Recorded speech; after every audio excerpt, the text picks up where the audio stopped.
안녕하세요. 저는 40대 초반의 정형외과 의사입니다. 현재는 개인 병원에서 근무하고 있죠. 제가 이렇게 유튜브에 사연을 올린 이유는 몇 년 전에 겪은 황당한 사연을 여러분께 하소연하고자 올리기도 했습니다. 가족이 되기 위해 그 사람들을 선택했지만 사람이 이렇게 뻔뻔하고 치사스러울 수 있는지 이번에 제대로 알게 되었네요. 저는 맞선을 통해 제 아내를 만났습니다. 당시의 아내는 어린이집 교사였고 저와 결혼을 하면서 전업주부가 되었죠. 제가 아내를 사랑했던 건 순수함이었어요. 아이들을 끔찍하게 좋아했던 아내는 어린이집 교사에 대한 사명감이 투철했죠. 6시에 집을 나와 항상 8시에 퇴근을 했습니다. 힘들지 않냐고 하면 언제나 밝은 미소를 보이며 재밌다고 했고 자신은 이 일이 천직 같다는 말을 했었죠. 그렇게 힘들어도 자신의 직업에 대해 만족이 높았습니다. 그런 아내를 보고 있으면 참 대단하고 멋지다는 생각을 했네요. 또 어린이집 교사들이 해야 할 게 이렇게 많구나 하고 놀란 적도 있었습니다. 평일에는 병원 일과 교사 일로 자주 데이트를 못했기 때문에 저와 아내는 주말 동안 온종일 함께하곤 했네요. 데이트를 할 때면 아내는 어린이집에서 가져온 색종이며 색연필을 꺼내 같이 만들 게 있다며 저와 어린이집 교구를 만들기도 했었어요. 그럴 때면 마치 어린아이로 돌아가는 기분이 들면서 참 행복했습니다. 그리고 아내를 너무나 사랑했죠. 하지만 아내에게 결혼하자는 말은 할 수 없었어요. 하루는 연애한 지 3년쯤 되는 해에 아내가 묻더군요. 내 친구 명희 알지? 다음 달에 결혼한다네. 저번 달에는 지수도 갔고. 이러다 나만 남겠어. 그래? 나한테 할 말 없어? 없는데? 우리 연애한 지도 벌써 3년째고 나이도 있는데. 아니다, 됐어. 제가 왜 아내의 마음을 모르겠어요. 아내가 뭘 원하고 듣고 싶어 하는지 너무나도 잘 알았습니다. 주변 친구들이 하나둘 결혼을 하자 아내는 조바심이 많이 났다고 했어요. 하지만 제가 결혼을 선뜻 말하지 못한 이유가 있었습니다. 대학교 실습 중에 여자친구와 산부인과를 가게 됐는데 우연한 계기로 정자검사를 하면서 제가 무정자증이라는 걸 알게 되었죠. 그렇게 10년이 지난 지금 저는 연애만 하고 결혼은 하지 않겠다는 마음이 컸습니다. 그래서 아내에게도 선뜻 결혼 이야기를 꺼낼 수 없었죠. 하지만 아내를 만나면서 아내에게 너무 빠진 저를 보게 되었어요. 그렇게 몇 달을 혼자 고민을 하다 뜻밖의 사건이 일어났습니다. 아내가 저에게 프로포즈를 한 거였죠. 자취를 하고 있던 아내는 호텔을 빌려 저를 위한 결혼 프로포즈를 계획했었던 거였습니다. 제 마음이 너무나도 복잡하더군요. 마냥 기분이 좋을 수만은 없었죠. 호텔방 안에는 이벤트를 도와준 아내의 친구들이 같이 있었습니다.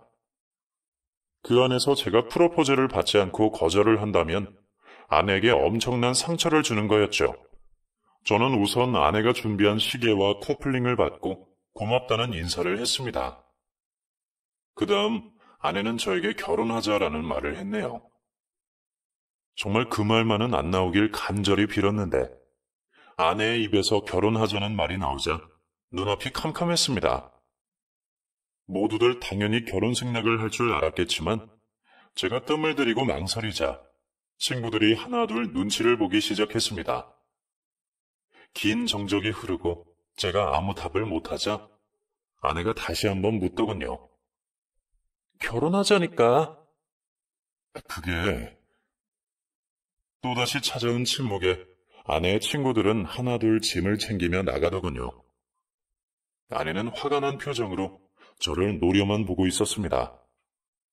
저 역시 미동도 하지 않고 그 자리에 서 있었죠. 모든 친구들이 나가자 그제서야 저는 입을 뗐습니다. 나 결혼 못해. 왜? 우리 연애만 3년이야. 나 말고 다른 여자 있어? 당신 의사니까 나 몰래 신부감이라도 숨겨놓은 거야? 아, 나는 단순히 연애만 하는 여자고 결혼할 상대는 따로 있나 보구나. 그런 거 아니야. 그럼 왜 결혼을 못 하는데? 뭐가 문제인데 그래? 사실, 나 아이를 못 가져. 뭐? 정자 수가 평균 남성들보다 적고 힘이 없다고. 내 입으로 꼭 말을 해야 해? 나 무정자증이라고 진단받았었어. 아내는 제 말에 황당했는지 소파에 주저앉더군요. 처음에 아내는 제 말을 믿지 않았어요. 제가 자신과 결혼하기 싫어서 꺼내는 거짓말인 줄 알았다고 했죠. 가지가지한다. 나랑 그렇게 결혼하기 싫어? 꼭 그런 식으로 거짓말을 해서 내가 상처를 받길 바라는 거야? 거짓말 아니야. 나도 누구보다 너랑 결혼하고 싶고 미래를 함께하고 싶어. 그런데 당신은 아이를 좋아하고 당연히 결혼하면 아이를 낳아야 하는데 난 그걸 못 해준다고. 아내는 그제서야 제가 진실을 말하고 있다는 걸 알아차렸고 제 앞에서 펑펑 울기 시작했습니다. 왜 이 말을 이제야 꺼냈냐며 저에게 화를 내기도 하고 그동안 이걸 감추고 자기를 만나서 좋았냐며 저를 원망하는 말도 했죠. 저는 모든 걸 감내하고 받았습니다. 그렇게 제 삶 중에 가장 큰 비밀이자 감추고 싶고 지우고 싶은 일을 아내에게 말한 뒤 저는 아내의 답을 기다렸습니다. 아내는 자기에게 생각할 시간을 달라고 했었죠. 아내와 헤어지는 건 정말 상상도 하기 싫었지만 미래를 볼 때 저는 아내에게 도움이 되질 못하는 인간이었습니다. 그렇게 하루하루 피를 말리며 지내는데 아내에게 만나자는 전화가 왔었죠. 일주일 만에 본 아내의 모습은 무척이나 야위어 보였습니다. 아내는 대뜸 저에게 묻더군요. 그거 치료할 수 있대. 의사니까 당신이 더 잘할 거 아니야. 단순히 감기나 배탈이 아니야. 치료한다고 해도 남들처럼 건강하지 못한 정자가 상당수야. 너한테 그런 것까지 짐으로 주고 싶지 않아. 그래서 연애만 하고 끝낼 생각이었어? 우리 그렇게 단순한 관계야? 그런 뜻이 아니라 임신을 하더라도 위험 부담이 크다는 거야. 그건 모르겠고 지금부터 천천히 해나가면 된다고 생각해. 엄마도 힘들지만 받아들여 보겠다고 했어. 순간 아내의 말을 제가 잘못 들었나 싶었습니다. 아내는 장모님에게 말했더니 노발대발 화를 내셨지만 자신이 잘 말하고 설득했다고 하더군요. 당신 어머님이 내가 무정자증이란 걸 아신다고? 당연하지. 엄마는 내가 잘 설득했어. 그러니까 결혼하는 거 문제 없어. 나만 오케이 하면 되는 거잖아. 아내의 말에 좋기도 하면서 황당하기도 했습니다. 그러다 곰곰이 생각해보니 미안한 마음이 너무나 커지더군요. 평생 아이를 가질 수 없을지도 모르는 저를 아내와 어머님이 받아주신다는 말에 고맙고 감사했습니다. 그리고 사랑하는 아내를 위해 앞으로 더 용기를 내 이 문제를 해결해 나가는 방법을 생각하기로 했었죠. 정말 고마워. 앞으로 내가 진짜 잘할게. 어머님한테도 효도 잘하고 당신 힘들게 하지 않을게. 당연하지. 당신 이제 나랑 결혼하면 할 거 많아. 치료도 꾸준히 받고 병원장까지 가는 거야. 나 호강시켜줘야 해. 나만 믿어. 그렇게 우여곡절 끝에 결혼을 하게 됐습니다. 하지만 결혼은 결코 연애와는 확연히 다르더군요. 우선 가장 큰 변화는 부모님이 한 분 더 계신다는 거였습니다. 어머님은 제가 무정자증이라는 걸 아시자 저를 대하는 태도가 확연히 달라지셨죠. 아내에게는 알겠다, 참겠다 하셨지만 저에게 쏟아지는 따가운 눈총은 어마무시했습니다. 아내는 일찍 아버님이 돌아가셔서 홀어머니를 모시며 살았는데 저와 결혼한 후 어머니와 함께 살기를 원했었죠. 저는 아내의 짐을 조금이나마 덜어주기 위해 장모님과 함께 살기로 마음을 먹었습니다. 하지만 한 집에 살자 장모님과 매사 부딪히는 일들이 많았죠. 일찍부터 혼자서 아내와 처남을 홀로 키워오셨던 장모님은 억척스럽고 고집이 강하신 분이었습니다. 사내 대장부 같은 대담한 면모가 있었어요. 한 번은 제가 퇴근이 늦었던 날이었습니다. 어머님과 아내가 저녁 식사를 막 끝내던 참이었죠. 식탁을 정리하고 계신 어머님에게 아직 저녁을 못 먹었다며 라면을 끓여 먹겠다고 하니 이 밤에 무슨 라면이냐며 때 되면 저녁을 먹고 들어와야지 왜 일을 만드냐는 말을 하시면서 그냥 자라는 거였습니다. 그렇게 얼떨결에 부엌에서 떠밀려 나왔던 적이 있었네요. 이 야밤에 라면은 무슨 라면이야? 집안에 온통 냄새나게. 어머니, 제가 아직 저녁을 못 먹어서요. 빨리 먹고 치울게요. 부엌 정리 다 했구만. 아님 나가서 먹고 와. 요즘 편의점에 없는 거 없이 다 있다며?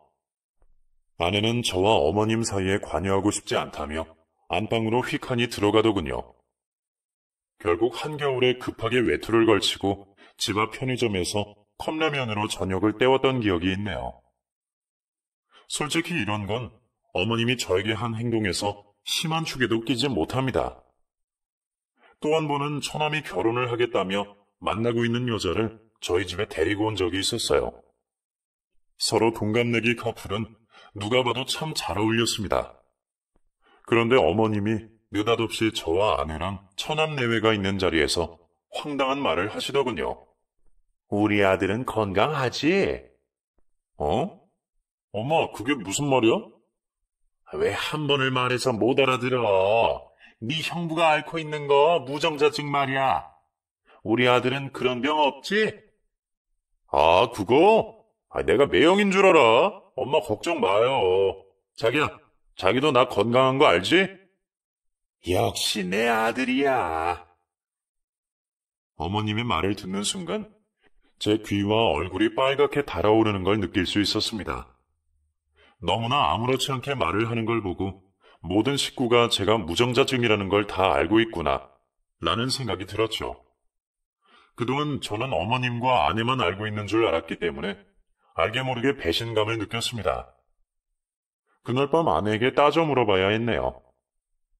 처남도 알고 있었던 거야? 언제부터? 엄마가 이야기했었나 봐. 병원도 데리고 가서 검사시키려고 했다잖아. 도대체 또 누구누구 알고 있는 거야? 내 입장은 생각 안 해? 뭘 그렇게 예민하게 받아들여? 우리가 당신 품고 가잖아. 이런 가족이 어딨어? 아내는 오히려 가족이라는 이름으로 뭘 숨기냐는 식이었습니다. 아내 말이 틀린 건 아니었지만 속상한 걸 감출 수는 없더군요. 그날 이후 어머님은 계속 저를 무시하고 하대하기 시작했었네요. 그러던 어느 날 어머님이 급하게 수술을 하셔야 한다며 아내 몰래 저에게 300만 원을 빌려달라는 말을 하셨습니다. 어머니 어디가 아프신데요? 제가 의사인데 어머님 수술이 뭔지는 알아야 하지 않겠어요? 자네는 사내가 돼서 뭘 그렇게 꼬치꼬치 캐묻나? 그냥 빌려줘. 금방 쓰고 갚을 거야. 그리고 절대 지영이한테는 말하지 말고. 저한테는 가족이라며 비밀이 없어야 한다고 말해놓고서는 정작 어머님 일에는 아내가 알면 안 된다면서 비밀로 하라더군요. 뭔가 억울했지만 어머님을 믿고 300만 원을 빌려줬습니다. 순전히 가족이라는 이유 때문이었죠. 그런데 나중에 알고 보니 어머님은 그 돈을 가지고 경마장에 갔다고 털어놓더군요. 물론 처음에는 재미로 친구들과 갔다가 결국 300만 원을 다 쓰고 왔다는 말을 하는데 속에서 답답함이 밀려왔습니다.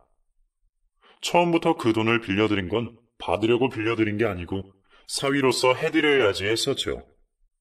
그런데 막상 그렇게 허망하게 돈을 다 쓰셨다는 이야기를 들으니 상실감이 오더군요.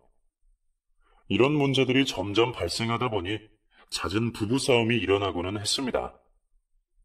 어머님은 저희 부부 사정은 모르시면서 계속 용돈을 요구하셨죠. 여보, 당신 어머님 좀 말려봐. 저번 달에 150만 원 드렸잖아. 그런데 한 달도 안 돼서 또 용돈 달라니 내가 무슨 개인 은행이야? 나도 월급쟁이 의사야. 고작 이 정도밖에 우리 엄마한테 못 해줘? 우린 당신이 갖고 있는 병도 품었잖아. 엄마는 그 말 듣고 결혼 전부터 결혼해서까지 매일 잠도 못 잤었어. 그래도 당신 하나 믿고 나 시집 보낸 거야. 이 정도는 사위로서 해줄 수 있잖아. 정도껏 해야지. 언제까지 내 병으로 사람을 피말릴 건데. 오히려 아내는 저를 받아들여줬다는 이유 하나만으로 저에게 큰 소리를 쳤고, 이 정도도 못 해준다면서 서럽다고 말을 하더군요. 그런 아내를 보고 있자니 정말 답답할 노릇이었습니다. 그런데 더 큰 일이 저를 기다리고 있더군요. 한 번은 처가 식구들이 모두 모여있는 자리에 처남이 창업을 하겠다며 자신에게 투자를 해달라는 말을 했습니다. 말이 투자지 돈을 빌려달라는 거였죠. 모든 가족들이 있는 자리에서 말을 한 거지만 오직 저에게 하는 소리로 들리더군요. 처남은 창업 계획서를 가져와 저에게 내밀었습니다. 처남 직장은? 잘 다니던 직장은 때려치고 요즘 시기에 창업을 한다고? 매형, 지금이 기회예요. 저한테 투자하시면 제가 원금의 배로 갚아드릴게요. 매달 이자 꼬박꼬박 내고요. 아니, 난 이해가 안 가는 게, 그럴 거면 은행에 가서 대출을 받아. 내가 돈이 어디 있다고. 은행은 제가 신용도 안 좋고, 매형 얼마 전에 적금 탔다는데 돈 있으시잖아요. 순간 제 몸이 굳었습니다. 제가 적금 만기가 된 것을 아는 건 아내뿐이고, 그 돈으로 땅이나 집을 사는데 보탤 계획이라고 함께 의논해놓고, 어떻게 이 일을 처남이 알고 있는지 당황스러웠죠. 당신이 말했어? 가족끼리 숨길 게 뭐야? 동생이 창업한다고 도와달라는데 그럼 누나가 돼가지고 가만히 있어? 그냥 말만 했었어. 아니, 그래도 이건 우리 부부 문제잖아. 꼭 말해야 했는지 난 이해가 안 가. 당신 너무 예민하게 구는 것 같아. 집이야 다음에 사면 되잖아. 급한 것도 아니고 우리가 집이 없는 것도 아닌데. 하지만 동생은 당장 생계가 걸리는 문제니까 내가 동생한테 매형하고 상의해보자라고 말한 거야. 그게 그렇게 잘못된 거야? 처가 식구들이 모두 저를 보며 제가 이상하다는 식으로 쳐다보니 할 말이 없더군요. 결국 처남의 창업에 돈을 빌려주었습니다. 하지만 어디 창업이라는 게 돈 있고 열정 있다고 되는 겁니까? 인터넷에서 베껴온 계획서를 가지고 시장 조사도 하지 않은 채 일을 벌인 처남은 한순간에 빚더미에 앉았습니다. 그렇게 가족이라는 이름으로 참고 참다가 결국 저는 폭발을 하고 말았네요. 진료를 보다 오후에 처남이 하는 가게로 향했습니다. 이미 가게 문에는 임대라는 종이가 붙어있고 처남과 장모님이 가게에서 건질 게 없는지 찾고 있더군요. 처남, 도대체 일을 어떻게 하길래 하루아침에 장사를 접는다는 말이 나와? 매형, 죄송해요. 네 8천만 원은 설마 다 날린 거야? 처남은 아무 말도 하지 않은 채 땅만 보더군요. 너무나 속이 탔지만 제 속을 알아주는 사람은 아무도 없었습니다. 처남은 그동안 가게 월세, 재료값을 충당하면서 계속 적자인 가게 상황을 가족 누구에게도 알리지 않았고 여기저기 빚을 지는 걸로 가게를 꾸려왔다고 하더군요. 결국 가게는 적자와 빚을 감당할 수 없는 지경까지 왔고 처남은 꿈꿔왔던 창업을 내려놓겠다는 결정을 했다고 했습니다. 1년도 해보지 않고 그렇게 끝을 냈던 거였죠. 이 상황이 너무나 말도 안 돼서 저는 처남과 장모님을 붙잡고 하소연을 했네요. 도대체 저는 이 집에서 뭡니까? 장모님하고 처남이 저에게 뭘 그렇게 해줬어요? 아내한테 미안해서 처남하고 장모님한테도 잘해야겠다는 마음으로 지냈습니다. 그런데 이건 해도 너무하시잖아요. 다시는 저한테 돈 요구하지 마세요. 절대로 장모님과 처남이 돈을 요구해도 들어주지 않을 거예요. 이미 충분히 했다고 생각합니다. 그렇게 내뱉고 그 자리를 나왔습니다. 그 후 장모님은 퇴근하고 집에 온 저를 기다렸다면서 한 소리 하시더군요. 내가 자네 무정자증이란 거 알고도 결혼시켰는데 이렇게 나한테 불효를 저지를 거면 애초에 결혼을 안 시켰어. 사람이 허물도 덮어줬으면 고마운 줄도 알아야지. 장모님은 항상 아쉬울 때면 습관처럼 제 병에 대해서 이야기를 늘어놓으셨고, 마치 큰 허물을 덮어준 사람 마냥 자신의 권리를 요구하셨죠. 하지만 이제 더 이상 바보처럼 이 집 식구에게 끌려다닐 생각이 추호도 없었습니다. 그러던 어느 날 퇴근을 하고 집에 들어오는데 케이크며 샴페인이 놓여져 있는 식탁을 보았습니다. 무슨 날이냐며 아내에게 묻자 아내가 조심스럽게 임신 테스트기를 꺼내더군요. 순간 이게 무슨 상황인지 당황하고 말았습니다. 뭐야? 당신 날 위해서 그동안 치료 잘하고 있었구나? 나 임신했어. 순간 장모님이 그새를 못 참고 안방에 들어와서는 결혼한 이후로 한 번도 잡아본 적이 없는 제 두 손을 잡으시며 말하셨네요. 자네, 이건 기적이야, 기적. 자연 임신이라니 말이 되나? 순간 제 머릿속에서는 5만 가지 생각이 다 들었습니다. 제 몸은 제가 더 잘 알지 않겠어요? 저 같은 경우는 정자수도 없을 뿐더러 정자들이 힘이 없기 때문에 일반 남성보다 자연 임신을 하는 게 기적도 될 수 없다는 걸 너무나 잘 알고 있었습니다. 그렇게 무정자증이라는 진단을 받은 거죠. 하지만 꾸준한 치료와 인공수정을 통해 임신을 할 수 있는 확률은 있었지만 자연 임신이라니요. 아내의 뜻밖의 고백에 손발이 떨릴 수밖에 없었네요. 이 상황에 제가 할 수 있는 말이라고는 축하한다는 말뿐이었고, 기뻐하는 아내와 장모님에게 잘됐다며 임신을 축하한다고 해줬습니다. 자네, 이 아이는 복덩이인 거 알지? 건강하게 출산할 수 있도록 내가 앞으로 잘할 테니까 자네도 우리 딸 예쁘게 봐줘. 장모님은 아내의 임신 소식 이후로 저에 대한 태도를 또 한 번 바꾸시더군요. 행여나 제가 아이를 못 키우겠다고 할까봐 그런 걸까요? 저에게 상냥하게 구는 건 둘째치고 매일 퇴근 시간에 맞춰 저녁상을 차려주시는가 하면 이서방하며 꼬박꼬박 호칭을 써주시는 장모님을 볼 때 좋기보다는 어이가 없었습니다. 마냥 아내의 임신 소식을 즐거워할 수 없었던 저는 남몰래 사람을 시켜 아내를 뒷조사하기 시작했고, 무정자증에 대한 재검사를 가족들 몰래 다시 했었죠. 역시나 병원 검사로는 자연 임신이 희박할 거라는 소견이 나왔고, 저는 아내와 결혼한 후 무정자증을 한 번도 치료하러 병원에 간 적이 없었기 때문에 아내에 대한 외도의 의심은 시간이 지날수록 확고해질 뿐이었습니다. 아내의 외도에 대한 증거 수집을 부탁한 사람들이 일주일 만에 증거를 보내왔더군요. 메일에 온 사진들을 보자 저는 경악할 수밖에 없었습니다. 사진은 그야말로 다정한 신혼부부가 찍혀 있었죠.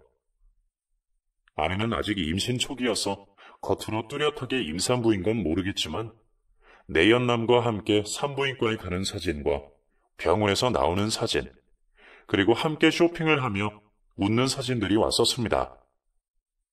이제 더 이상 이 결혼을 유지해야 할 이유를 못 느낀 저는 아내에게 참을 수 없는 분노를 느끼게 되었죠. 증거 사진과 제 병명에 관한 검사 결과를 가지고 변호사와 상담을 하기 시작했습니다. 제 이야기를 들은 변호사는 100% 승소를 보장했고, 저는 아내와 그 가족들에게 어떻게 복수를 해야 할지 생각을 하게 되었네요. 당장이라도 이혼 서류를 들이밀고 싶었지만 변호사는 아내가 출산을 하고 친자검사를 한 결과가 있다면 더 확실하게 재산 분할과 위자료를 주지 않을 수 있다고 했었죠. 저에게는 큰 결심이었습니다. 10개월을 지긋지긋한 그 가족들과 함께해야 한다는 건 악몽 같은 일이기 때문이죠. 또 다들 제 아이라고 철석같이 믿고 있는데 그 상황에서 연기를 해야 하는 저는 정말 매일매일이 죽을 맛 같더군요. 그런데 아내 역시 대단했습니다. 제 아이가 아닌 걸 누구보다도 더 잘 아는 아내는 저를 감쪽같이 속이는 연기를 했었죠. 그런 아내를 보면서 진심으로 사랑했던 지난 날들에 대한 후회가 너무나 밀려왔었습니다. 어떻게 저런 여자를 사랑했다고 말을 할 수 있었는지. 그래도 다행인 건 바보같이 아내가 임신한 아이가 제 아이라고 안 속은 것만도 너무나 감사했습니다. 그렇게 아내에게 복수를 하기로 마음먹고 흥신소 직원에게 받은 내연남의 연락처를 손에 쥔 채 내연남의 프로필을 보았습니다. 내연남은 저보다 3살이 어렸고 알고 보니 아내의 골프 코치였죠. 저는 제가 아내의 남편인 걸 숨긴 채 내연남에게 접근을 하기로 했습니다. 평소 병원 일로 운동할 시간이 없었는데 이참에 놓았던 골프를 다시 쳐보기로 마음먹었죠. 레슨 코치를 내연남으로 지목하고 매일 골프 레슨을 받는 핑계로 내연남을 만났습니다. 저는 일부러 코치에게 형이라고 부르라면서 호형호재하기로 했었죠. 가끔 레슨이 끝나면 가까운 곳에서 맥주 한 잔씩 하며 내연남에 대해서 정보를 캐기도 했는데 하루는 저녁을 쏘겠다며 자신이 잘 아는 맛집을 데리고 가더군요. 그런데 증거사진에서 제 아내와 함께 밥을 먹었던 식당이었습니다. 내연남은 술이 들어가고 기분이 좋은지 저에게 애인이 있다며 자랑을 하기 시작했어요. 당연히 내 아내의 사진이 있겠구나 싶어서 내연남의 핸드폰 사진을 보니 세상에, 제 아내가 아닌 다른 여자의 사진이 있는 게 아니겠어요? 그러면서 저에게 갑자기 울면서 하소연을 하기 시작하더군요. 형, 내 여자친구예요. 예쁘죠? 이분이 네 여자친구라고? 네. 근데 저 어쩌면 좋아요. 아직 여자친구가 20대 중반인데 임신 5개월이에요. 그쪽 집에서는 하루빨리 결혼하기를 원하는데 형은 결혼했다면서요. 결혼해서 후회한 적 없어요? 후회한 적 많지. 근데 어딜 가나 인성이 안 된 사람들 때문에 피해보는 사람들이 많아서 문제지. 네? 아니, 그런 사람들이 많다고. 근데 도대체 뭘 망설이는 거야? 핸드폰 사진에 있는 여자랑 결혼하면 되잖아. 아니, 난 자유로운 영혼인데 결혼 같은 거에 얽매이고 싶지 않다고요. 여자친구는 내가 결혼 안 해도 애를 낳겠다고 나오고 책임은 져야 할 것 같은데 결혼은 하기 싫고 정말 요즘 미쳐버리겠어요. 내가 이상한 거니? 요즘 젊은 애들 마인드가 그런 거니? 이해를 할 수가 없네. 내연남의 이야기를 듣고 있자니 같은 남자로서 정말 참을 수 없더군요. 알고 보니 쓰레기 중에 왕쓰레기였던 거였습니다. 결국 저는 제 분노를 참지 못하고 내연남의 얼굴에 손을 올리고 말았네요. 순간 하늘이 노랗게라도 됐는지 내연남은 자리에서 주저앉았죠. 화가 나 있는 저를 보자 당황한 듯 보였습니다. 형, 왜 그래요? 취했어요? 너 아주 개차반이구나. 지영이 알아 몰라.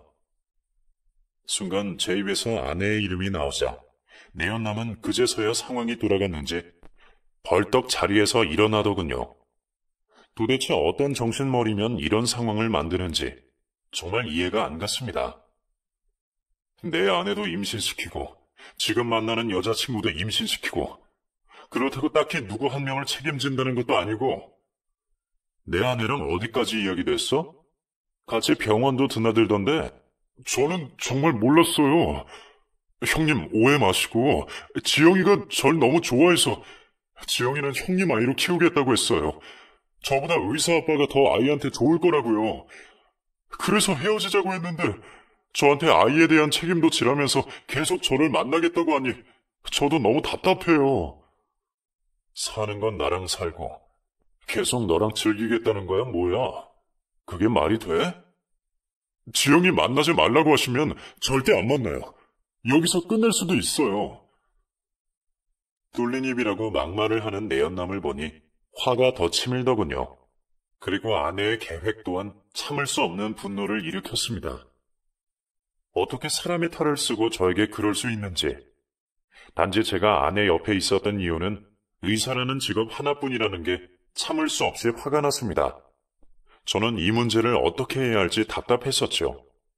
당시에 아내는 임신 6개월이었고 내연남의 여자친구는 5개월이었기 때문에 저는 두 산모를 한 조리원에 예약을 시키기로 했습니다. 내연남의 여자친구에게는 미안했지만 아내에 대한 제 분노가 더 컸기 때문에 어쩔 수 없었죠. 그리고 여자친구를 책임지라는 훈계를 했네요. 아내한테는 나 만났다는 말이나 내가 네 여자친구 조리원을 예약해준 거 입도 뻥끗하지 마. 그리고 너 그렇게 살다가는 벌 받아. 반반한 얼굴에 건강한 몸 있다고 자만하다가는 큰 코 다친다. 평생을 그렇게 살 줄 알아? 철 좀 들어. 당장 네 여자친구한테 가서 책임진다고 해. 어쩔 생각인데요. 제 여자친구랑 지영이랑 조리원에서 만나게 하려고요? 저도 그때는 제가 뭘 어떻게 해야 하는지 확실한 계획이 없었습니다. 그냥 아내가 상처받길 바라는 마음밖에는 없었던 것 같아요. 내연남은 제가 지원해준 조리원비가 고맙다며 감사하다고 하더군요. 그리고 여자친구가 출산을 한 후 결혼을 하기로 했다며 연락을 해왔습니다. 그때 순간 머릿속에 스치는 생각이 있었네요. 그리고 그 생각들을 실행에 옮겼죠. 그 후 재산 문제며 이혼을 안 해줄 경우를 대비해서 철저하게 준비를 했습니다. 그렇게 세월이 흘러 아내가 만삭이 될 무렵 저는 아내에게 여행을 제안했네요. 가까운 곳으로 숙소를 잡고 1박을 하고 왔죠. 그렇게 하기까지 큰 마음의 용기가 필요했습니다. 아내에게 마지막 용서를 구할 기회를 주고 싶었죠. 그리고 함께 바다를 보면서 저녁을 먹으며 이야기를 나눴네요. 당신 나한테 할 말 없어? 이제 곧 출산도 하잖아. 많지. 출산 전에 엄마들이 되게 우울하대. 그런데 나는 당신 덕분에 전혀 그런 생각이 없고 당신한테 너무 고마워. 우리 이 아이 잘 키워보자. 엄마도 당신 위해 많이 바뀐 거 알지? 얼마나 상냥해졌어. 딸인 나도 놀랐다니까. 그래. 정말 그것 말고는 더 할 말 없는 거야? 뭐야? 사랑한다는 소리 듣고 싶은 거야? 당연히 사랑하지. 정말 없나 보네. 뻔뻔스럽게 제 앞에서 사랑한다는 말을 하는 아내를 보자 역겨웠습니다. 그날 여행을 솔직히 망설였는데 잘했다는 생각이 들더군요. 여행을 다녀와서 제가 정말 미련 없이 헤어질 수 있었죠. 그렇게 시간이 흘러 아내가 먼저 출산을 하게 됐고 일주일 후에 내연남의 여자친구가 출산을 한다는 연락이 왔습니다. 아내는 제왕절개를 해서 출산 후 병원에 입원을 꽤 오래 해야 했지만 내연남의 여자친구는 자연분만으로 출산한 지 이틀이 지나 바로 조리원에 들어갔다고 하더군요. 하루는 내연남을 불러 술을 한잔 했습니다. 제가 생각한 계획들을 말해주었죠. 형님, 도대체 무슨 계획이신 거예요? 지영이랑 연락해? 출산했다고 사진 보냈더라고요. 형님 말대로 문자나 연락 다 씹고 있어요. 내연남은 저에게 미안한 게 많다며 제 계획대로 움직여줬습니다. 드디어 아내가 병원을 퇴원하고 조리원으로 들어가게 된 날, 제 복수가 시작됐네요. 코로나가 터지기 전이라 남편의 면회가 가능했었기 때문에 저와 내연남은 조리원으로 함께 향했습니다. 내연남과 여자친구가 먼저 면회실에서 이야기를 나누고 있었고 저와 아내가 들어갔었죠. 내연남을 발견한 아내의 표정은 그야말로 황당 그 자체더군요. 저는 그 모습을 보면서 통쾌하면서도 씁쓸했습니다. 아무것도 모른 채 아내에게 말을 걸었죠. 아는 사람들이요? 아니, 그게 아니라... 아내는 손을 떨고 있었습니다. 어떻게 해야 할지 머릿속을 굴리는 소리가 저에게까지 들렸죠. 출산 후 한 번도 만나지 않고 연락도 안 오던 내연남을 조리원에서 보게 되니 놀랄만도 했을 겁니다. 저는 아무렇지 않게 내연남이 앉은 옆 테이블로 자리를 잡았습니다. 아내는 제가 있는데도 시선이 내연남 쪽으로 가더군요. 하루 전날에 내연남에게 여자친구와 혼인신고를 했는지 물었습니다. 출산하고 할 계획이라는 내연남에게 조리원에서 결혼해달라고 프로포즈를 하라고 했었죠. 순진한 건지 바보인 건지 내연남은 좋은 생각이라며 그렇게 하겠다고 하더군요. 그렇게 아내는 자신이 사랑한 남자의 아이를 출산하고 온 조리원에서 내연남이 다른 여자에게 프로포즈를 하는 걸 보게 되었습니다. 그날 아내의 표정을 잊을 수 없더군요. 저는 아내에게 조용히 다가가 말을 했습니다. 가서 말려야 하는 거 아니야? 아내가 제 말에 고개를 휙 돌리더군요.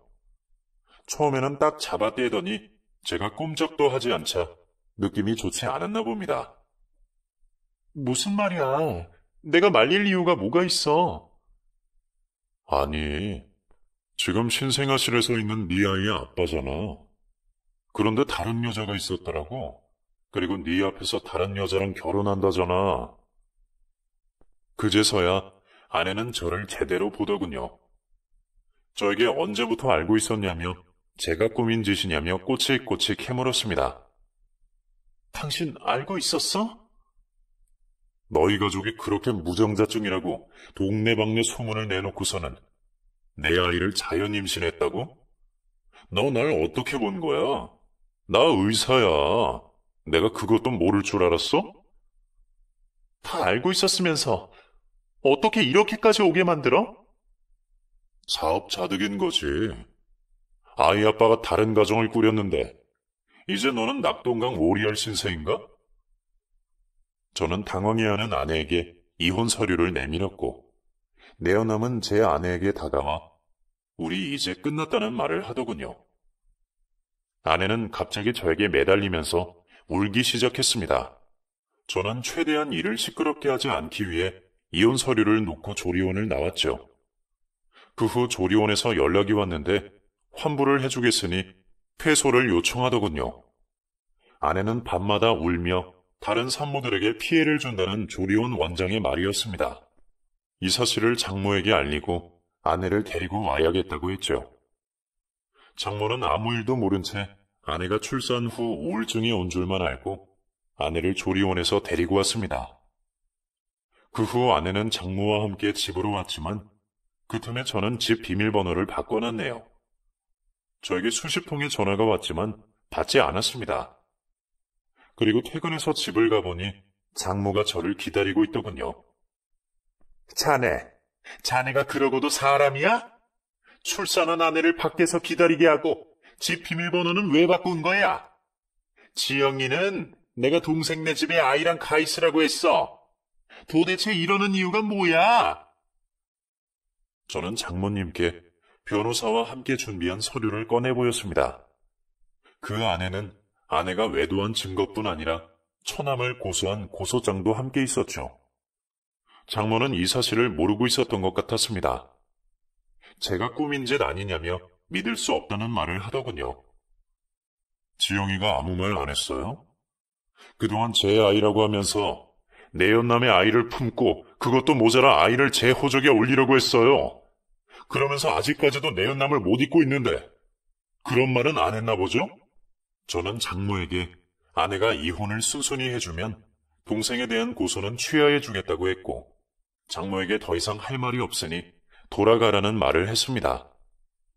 그날 이후 장모는 매일같이 저희 병원에 와서 저에게 용서를 해달라고 빌더군요. 아이를 아빠 없이 키우면 안 되지 않겠냐는 말을 하면서요. 어떻게 이렇게 사람이 아무렇지 않게 뻔뻔할 수 있는지 놀랄 뿐이었네요. 이서방, 내가 그동안 다 잘못했네. 나 이제 자네랑 살겠다고 안 할 거야. 우리 지영이랑 아이만 받아주게나. 내가 다 딸 자식 잘못 키운 죄 다 받을 테니까. 우리 지영이 사랑하잖아. 옛날을 생각해봐. 이제 그만하세요.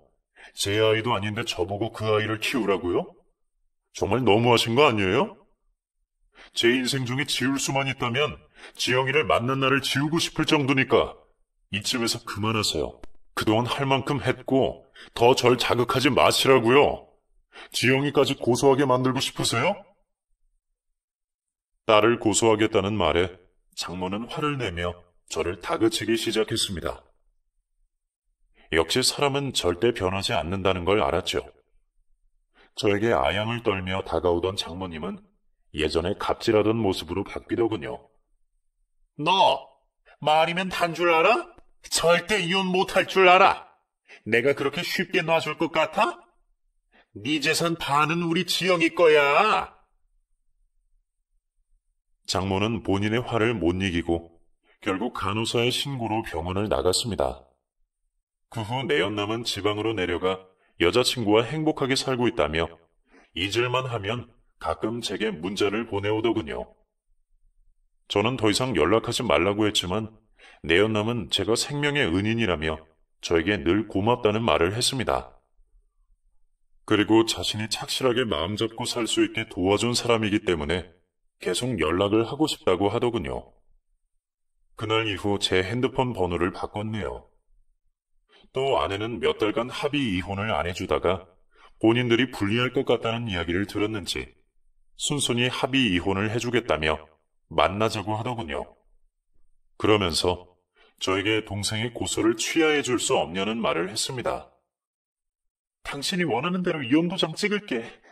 그러니까 동생 고소는 없던 일로 해줘. 알겠어. 그런데 어떻게 그렇게 사람이 뻔뻔할 수 있어? 정말 끝까지 자기 잘못은 없다는 거야? 누가 잘못이 없대?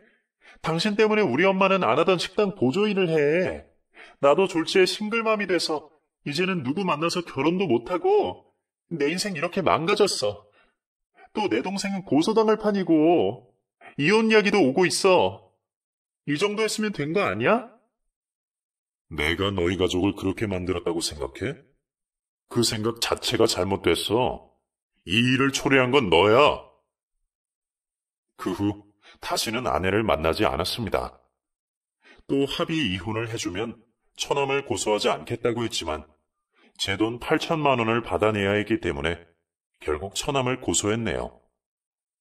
그 후 현재는 매달 저에게 원금과 이자를 내고 있고 저는 병원을 옮기고 정상적인 삶을 살기 위해 노력 중에 있습니다. 몇 년이 지난 일이지만 아직도 이렇게 생생하게 떠오르는 거 보니 상처가 아물지 않은 것 같네요. 하지만 그동안 쌓아놓고 외면만 했던 제 상처를 끄집어내 털어놓으니 마음은 후련합니다. 저는 앞으로도 행복하게 살기 위해 열심히 주어진 인생을 살아가겠습니다. 여러분도 다가오는 추위에 움츠러들지 마시고 당당하게 지내셨으면 좋겠네요.